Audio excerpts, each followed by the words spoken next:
Welcome to Burlap Teachers. Enjoy the video. You start with admin rights and a current restore point. This protects settings if something goes wrong.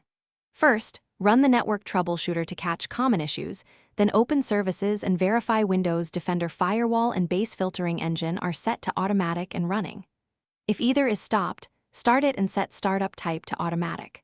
Once done, reboot or restart the services. This clears transient errors and ensures dependent components can initialize cleanly. Next, you repair damaged system components that break firewall functionality.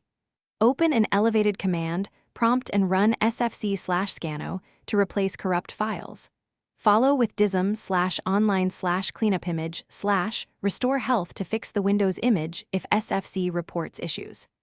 After system repairs, reset the firewall rules with netched firewall, reset to restore default policies. Make sure to restart the firewall and base filtering engine services afterward, so the fresh rules and repaired files take effect properly.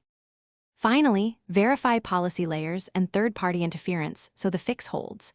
Inspect Group Policy Editor or Local Security Policy for firewall disable settings, and temporarily disable antivirus or VPN software that can override firewall behavior. Test with simple inbound and outbound rules to confirm traffic passes. If problems persist, open Event Viewer and filter the Windows firewall logs to find specific error codes or service failures. Those codes tell you whether it's permissions, drivers, or configuration, guiding the next target. Thanks for watching. Consider subscribing if this video helped you.